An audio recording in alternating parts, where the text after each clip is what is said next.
Welcome to the Calm the Storm, the Whimsy podcast, where we explore transformative ideas and practices from Kent and Heather McKean's The Metanoia Method. In each episode, we'll dive into key concepts from the book, discussing how we can apply these insights to our daily lives and foster deeper connections with ourselves and others.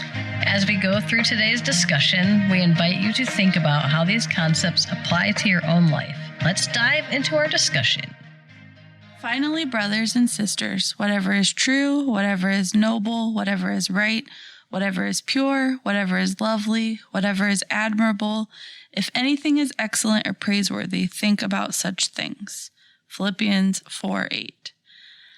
How would your life be different if you only thought of these things?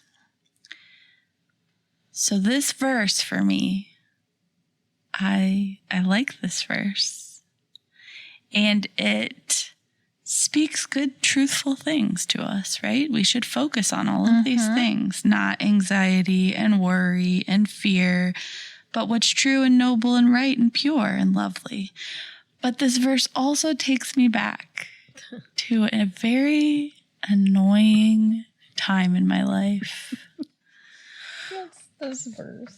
Where, did you not remember that it was this verse? Oh, I remember what verse it is. So I had a very unhealthy response to a certain relationship in my life, to the point where if I saw this person, I would lose my mind. I would be upset. My face would get bright red. I would have to remove myself from the room.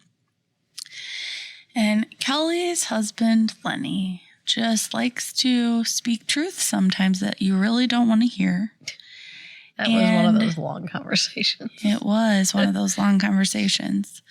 But I was in a very unhealthy place. It was so long ago. Were you married yet or newly married? I think that we weren't married. Okay.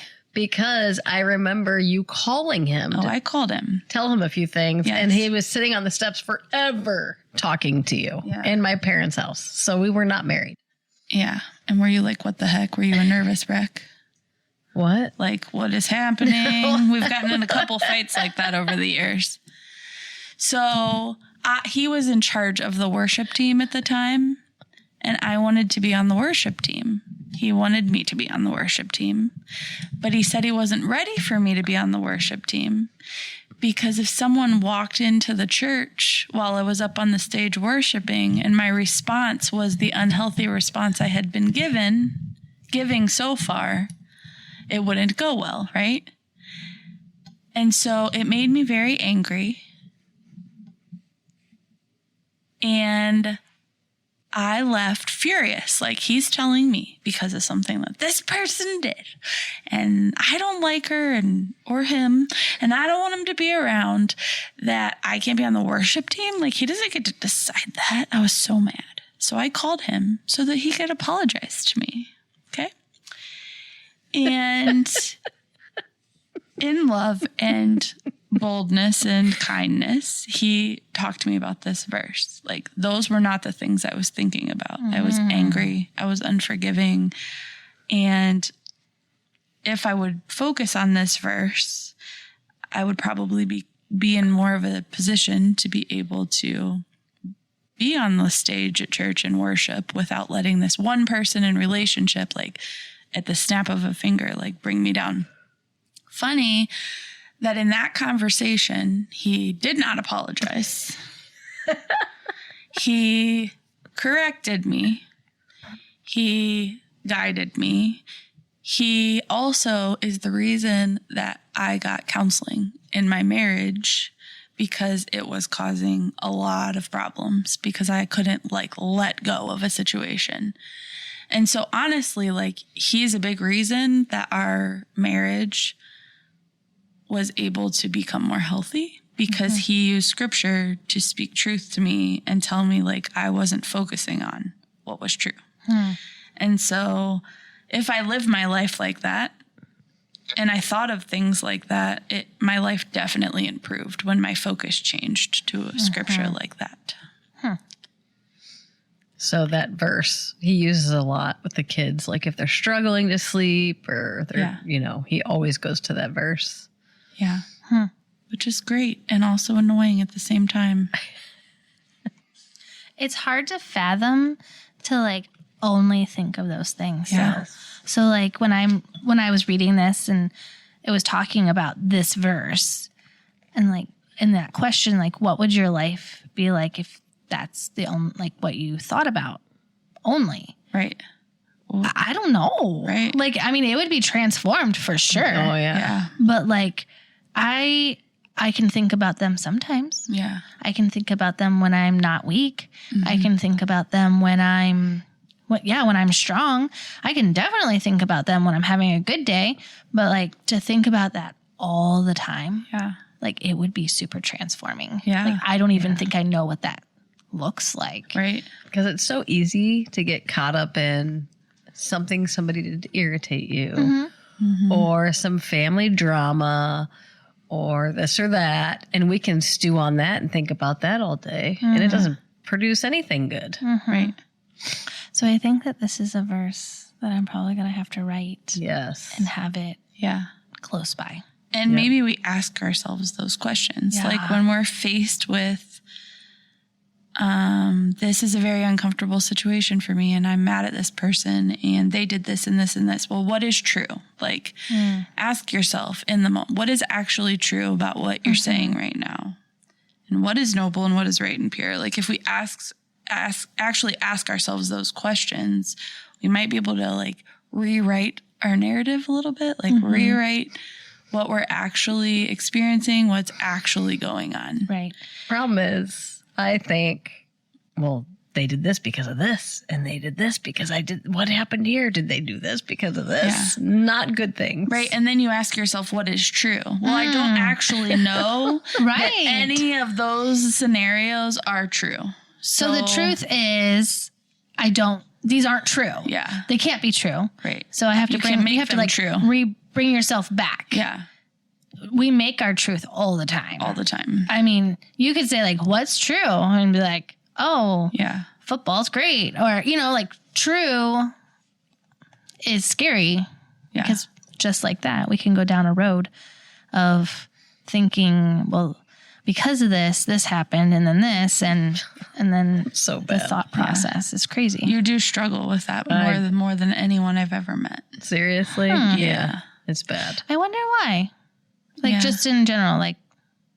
Well, she thinks everything is her fault or because of something she did or didn't do. That's. Yeah. It's not fun. No. Kelly, that's hard to live with. Yeah. That's probably why my blood pressure's so high. Probably. Honey. But I have to say, next to the question, how would you live your life be different if you only thought of these things, I wrote, darn pastor. Because it's like a turning point in my life that I know was good for me. And it was truth somebody spoke to me that I needed to hear it. And for some reason, I couldn't hear it from anybody else. She said the same things to me. I don't know how many times. Other people said those things to me, but I couldn't hear them. And I don't know why God used him to make me listen, but it was something that was very eye-opening to me. So... Darn pastor. And you called him to show him. He was going to apologize to me. And isn't that the best, though? Like, when you're going in, because you're like, I know that I'm right.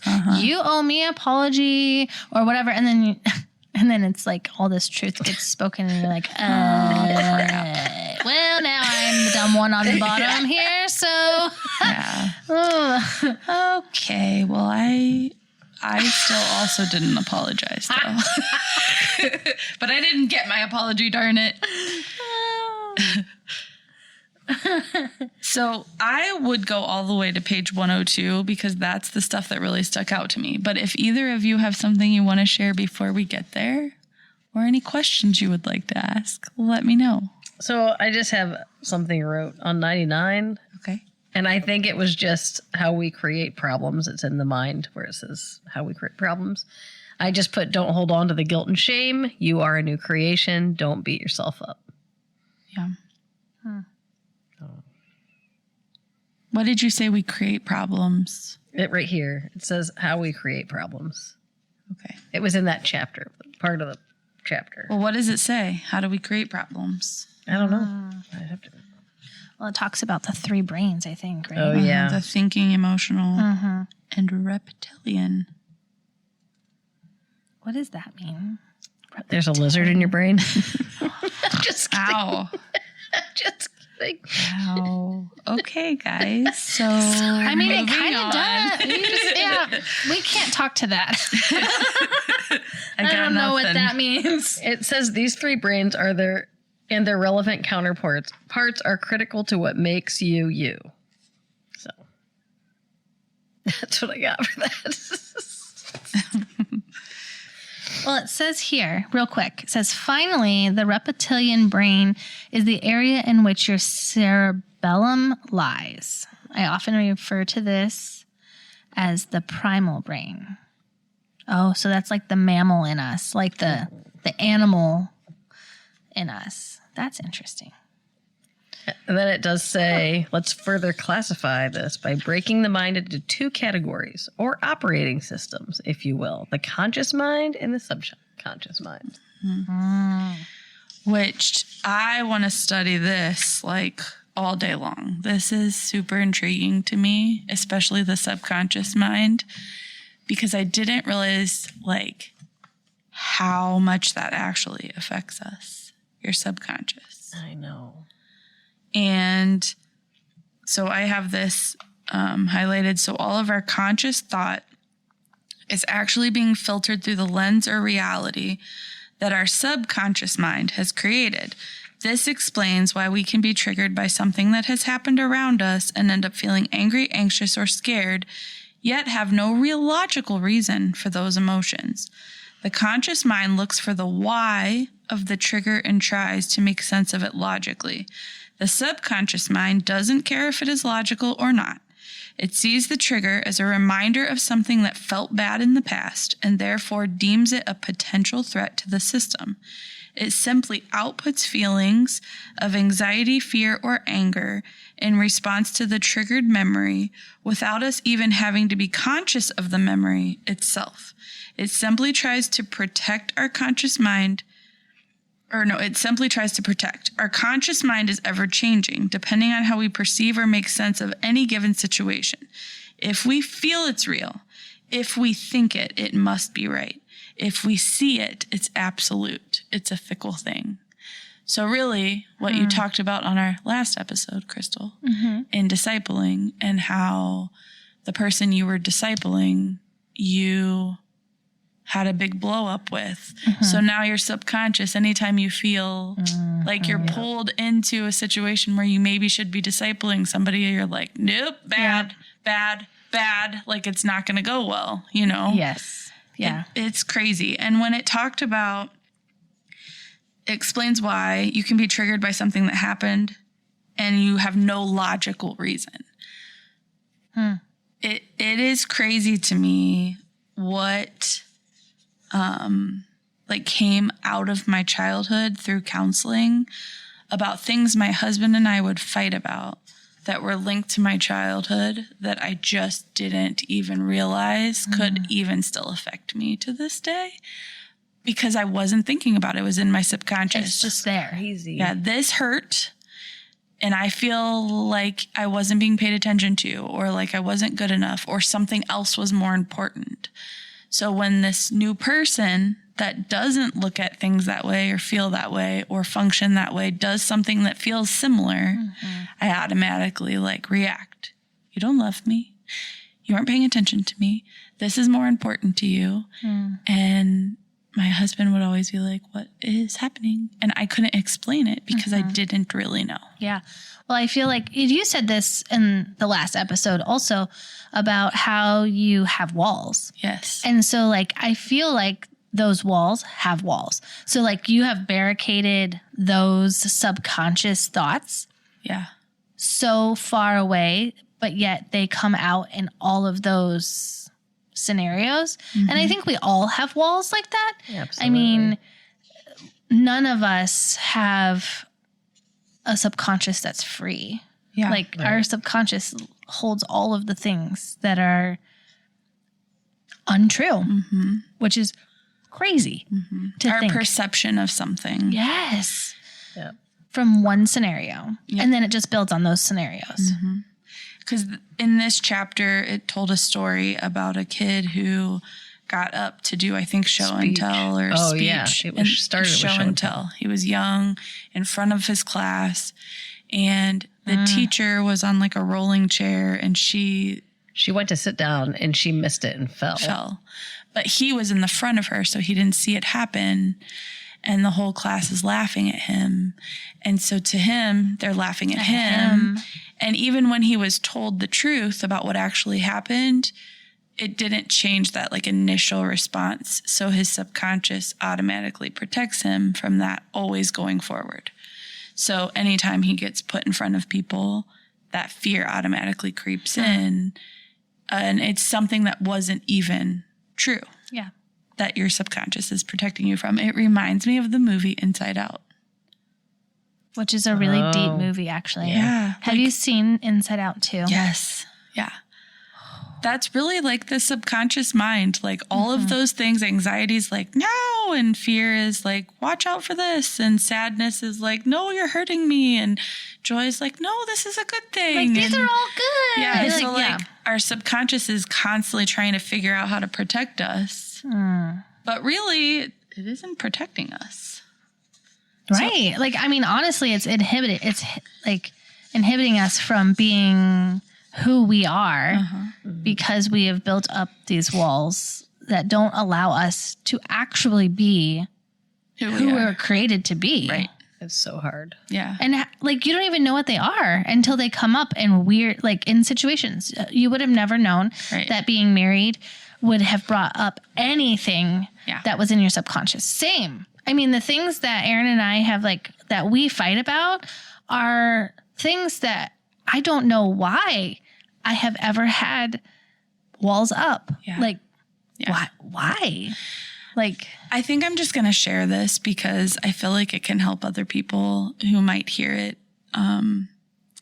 And if my dad ever hears it, maybe he can understand something also. But before I got married, we used to watch football, basketball, all the things. And I did not care because I just wanted to spend time with him, right? So to him, okay, she likes to do these things with me. Well, after we got married, I would feel like it was like my life, football, basketball, all the sports. I'm not actually interested in it. I only did it because I wanted to spend time with you. Well, now you're mine and I want you to pay more attention to me. And so I didn't understand what I was watching. I didn't care about it. And I wanted his attention, and he was like focused on something he's always loved that I acted like I was going to be a part of before we got married and I got psycho. So it's what happens when you get psycho. it caused fights after fight after fight. And after I got taught by a pastor telling me, you're not focusing on what's true, we got counseling, and this came up. And the counselor helped me get to the root of it was I used to sit in my living room. My dad watched football all the time. And he has his own past that he hasn't been able to heal from. And he's not like an affectionate or like he doesn't give words of affirmation type of person. And I can remember sitting at the foot of my dad's chair and saying, love you, Dad, love you, Dad, love you, Dad. And he did not respond to me.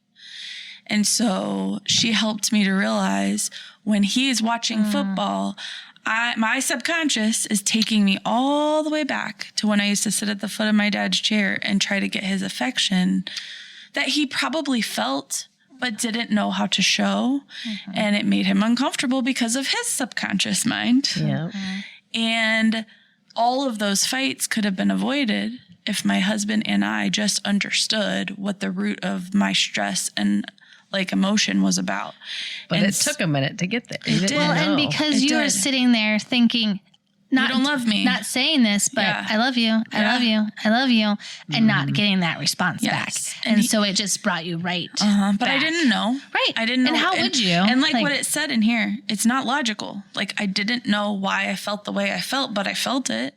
and he wasn't fixing it. And I'll never forget when she like brought that to light, my whole body started shaking. Like, because I was like, oh my gosh, that is what it is. That's it. And so what we did from that is he like taught me what we were watching because it was important to him. So if I felt included in it, it could be something that was good for us to be a part of together. But how would he know that? How did I know? I mean, you have to really dig to find that stuff. Well, I mean, it's interesting because it goes back to the same thing of like Aaron and I fighting over him reading and me being like, hello, are you having an affair with your book? Like, this is insane. Like, I am sitting right here. Am I not enough for you? Right. But I don't know, like, where did that come from? You know what I'm saying? And so, like, I know that sounds so stupid, but it reminds me. But he taught me, he paid me to read so that we could enjoy that together. So that I wasn't a psychopath. Right. Like, but that's what it was. Like, and I had to learn, like, hello, what is wrong with me? Like, this is not okay. I know exactly what you're thinking. Maybe Lenny will pay me to start working out because the poor man just wanted to go work out on our honeymoon. I'm like, you can work out right here in this bed, boy. Yeah. You don't need to go to the workout room. I waited long enough. That is amazing. Is amazing, yes. Yes, but it's the same. Like, we all have had experiences that way. But why do you think that bothered you? Because he wasn't going to be by your side every moment? I guess so. Yeah. Because that's what you wanted is we're together now. You're going to be by my side every moment of every day or you don't love me. Yeah, don't leave me in Mexico. Like, what? Yeah, no, I get it. Yeah. I But really now you talk about how he's a good example of healthy living and teaching your kids to work out. Yeah. But you couldn't see that then. No. And I would Thank love to know goodness he why your subconscious was protecting you from what? Same. And me too. Because like what? I have never felt like I wasn't enough. Yeah. I have. Well, yeah, but I mean like.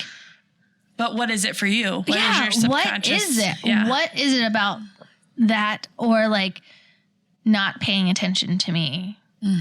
Because I felt like I got a lot of attention from my dad. And you're like, I'm amazing. parents. So I don't understand what you're doing right now. Like, hello, I have a lot to offer right here. So Your I book recently could not be exciting enough. I recently found out I had abandonment issues. Yeah. But like, what does that mean? So like, Tell me Well- in your microphone. okay. So I went to see Jeannie, who was amazing, and she said, you have abandonment, like a struggle with abandonment, like 24 years ago. I'm like, what? So I figured it out. It was my aunt. I remember. Yep. Okay. That was like a huge part of my life. And they didn't have kids, and I'd go over to their house all the time, my aunt and my uncle. And she passed away 24 years ago. So super weird.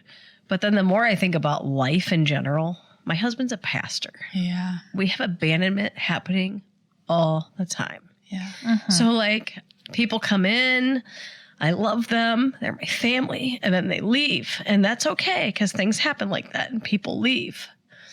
But I'm constantly dealing with abandonment and I don't think it's gone. Like I still struggle all the time with abandonment issues. And it's okay. People move, people change and they leave. But I struggle with people leaving. Yeah. So I build up the walls because I don't know what else to do. Yeah. Well, it's interesting that you say that because I feel like as I'm processing all of this in my subconscious, I don't even know if I can process my subconscious. You're but processing about your subconscious. about it, that I have always had a huge like fear of death, like, and I had a lot of death. And so like, I don't even know what that means. Like to like think about that as being like, maybe I have an abandonment issue. Yeah. Like, where does that come from? Like, why at such a young age experiencing death had an entire lifetime of effect on me? And does that have anything to do with not being enough? Yeah. Because maybe it does. Maybe when my grandma was sick, when I was my whole life until she passed when I was 12, I had 12 years of her, but always sick. Yeah. Never a healthy grandma.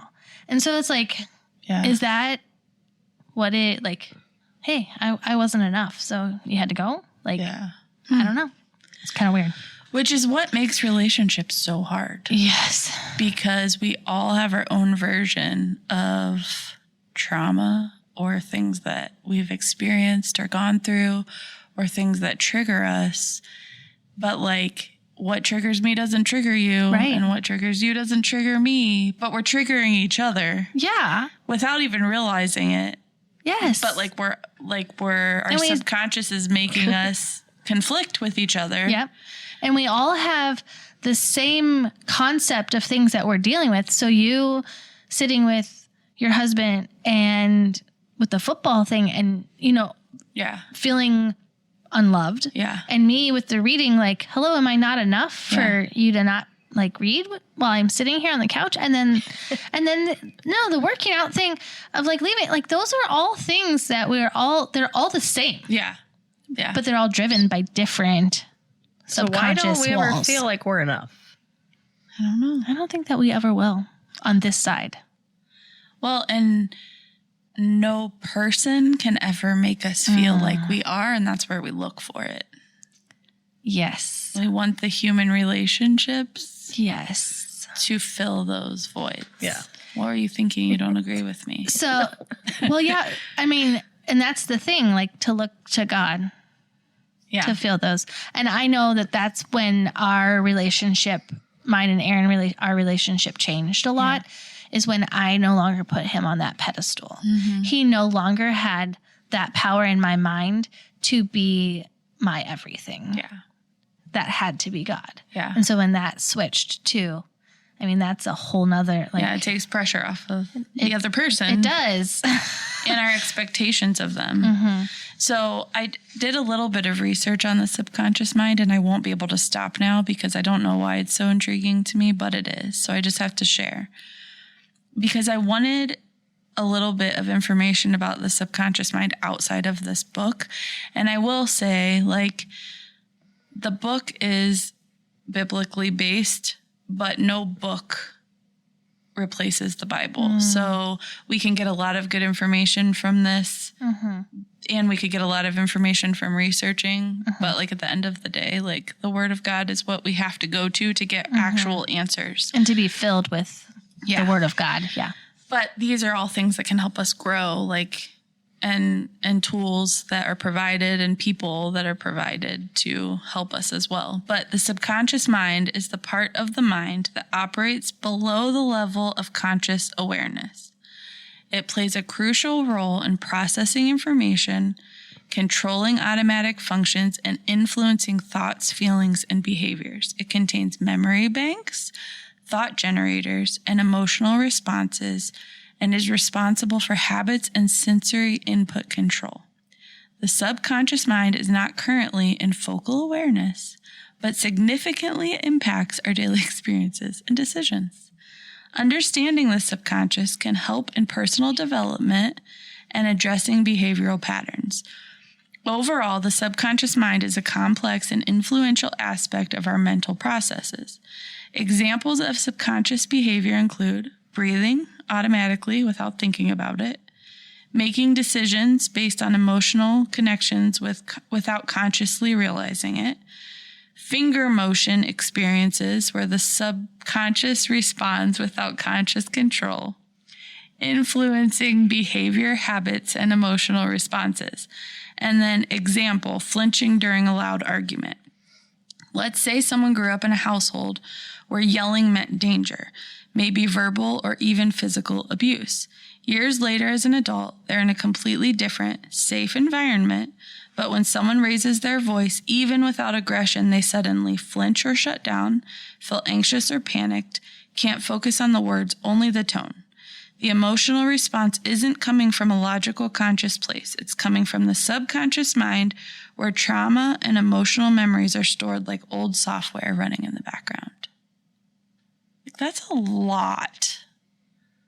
The subconscious, it runs our entire body. every day. And we know nothing about it. Like, have I messed my children up over the years? Like, what's in their subconscious mind for me? Well, honestly, that's what I was processing too. yeah. Like, okay, so I'm an adult and I'll be okay. But like, what's in my kid's subconscious that I don't even know? We don't know. But it has nothing to do with you either. I mean, we have an effect on their subconscious because we're human, but their day-to-day experiences are going to affect their subconscious. Okay. Crazy. So once the subconscious storage capacity is exhausted, negative emotions begin to accumulate in the physical body, which can weaken our immune system and lead to chronic pain, inflammation of the joints, and autoimmune diseases. This transference of emotions from subconscious mind to the body may not only be about creating additional storage room, but also function as a form of subconscious communication, letting us know that it is a time to address these unresolved emotional issues. Discomfort as form of a wake-up call. So what the heck? We're dealing with issues in our body, probably from this stupid subconscious mind. Mm-hmm. But if we do the work, I feel like we could get to the root of these things. And we might not know every answer, but if we're seeking God with all of our heart, we will find him. If we're asking God for healing, like he'll help to heal us. And there's defense mechanisms to initial responses. But I don't know. I feel like if I didn't do the work, I never would have known what triggered the football thing.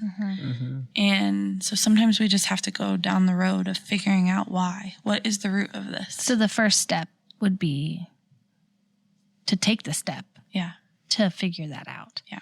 Like, that's all. Because it is disabling. Like, I mean, it literally like shuts you down in the process of like, okay, now what?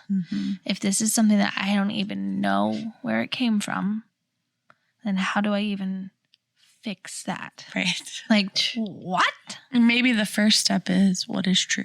What is noble? What is admirable? Think on these things. I mean, maybe that is our first step. Maybe that is the first step. Yeah. Thank you for listening to a production from Family Simple Media and the CSW Podcast. Follow, like, and subscribe at CSW Podcast on Apple Podcast, Spotify, Facebook, Instagram, TikTok, and YouTube.